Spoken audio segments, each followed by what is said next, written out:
और आप सभी को बहुत बहुत धन्यवाद कि आपने बहुत सपोर्ट किया। और मैं सबसे पहले तो ये दिखाना चाहूँगा गोल्ड मेडल ये मेरा नहीं पूरे इंडिया का है। और मैं उस दिन से ही अपनी जेब में लेके घूम रहा हूँ मेडल को।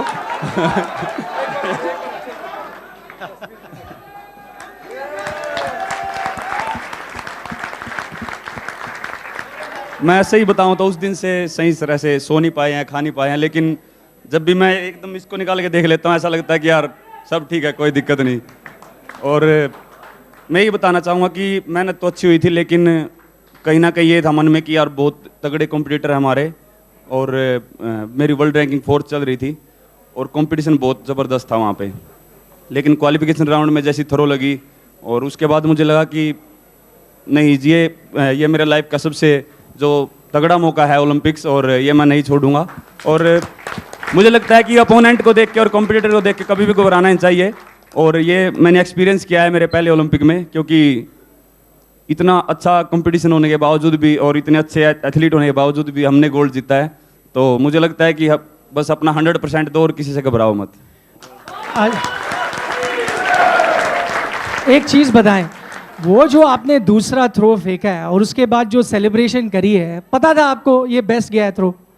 बिल्कुल जी, वो जो शरीर का एफर्ट लगता है तो पता लग जाता है कि हाँ ये थ्रो कुछ अलग है। और मुझे लगा था कि ये मेरा पर्सनल बेस्ट थ्रो है, लेकिन वो थोड़ा उससे कम था।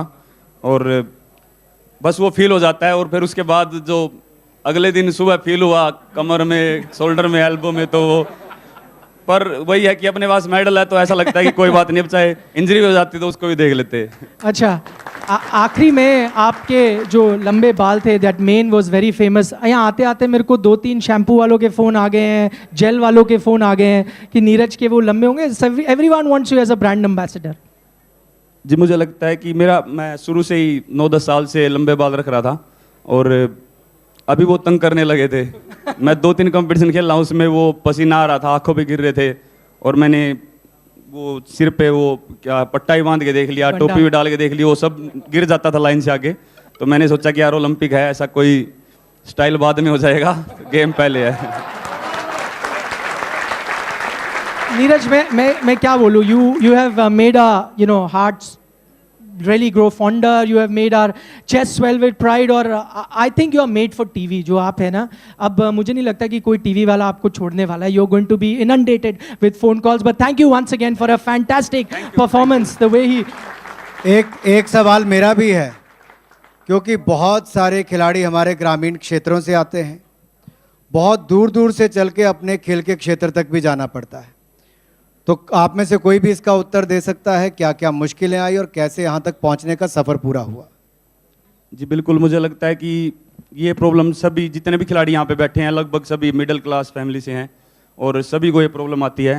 लेकिन मैं बोलता हूँ कि उनकी फैमिली का सबसे बड़ा हाथ होता है कि वो पैसे से चाहे उनको सपोर्ट नहीं कर सकते, लेकिन वो जब ये बोलते हैं ना कि तुम बस खेलो, कोई बात नहीं, रिजल्ट देखा जाएगा, तो वो बहुत ज़रूरी होता है। और मुझे लगता है कि वो जो एक स्ट्रगल होता है और वो जो कमी होती है पैसों की भी या स्टेडियम की, वो कहीं ना कहीं एक एथलीट में आग पैदा करती है कि हाँ हमारे पास इस चीज़ की कमी है और हमें मेहनत करके इसको पूरा करना है।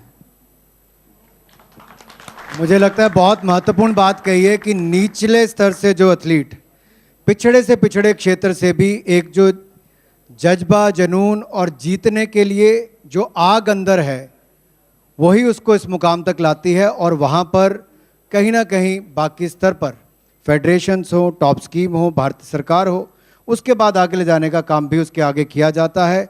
लेकिन इन खिलाड़ियों ने जो अलग अलग क्षेत्रों से, बहुत पिछड़े क्षेत्रों से भी आते हैं, गरीब परिवारों से भी आते हैं, लेकिन भारत के लिए मेडल जीतने में मेहनत में कोई कमी नहीं छोड़ी। तो जोरदार करताल ध्वनि के साथ इनका बहुत बहुत धन्यवाद। Subscribe now and press the bell icon. Never miss an update.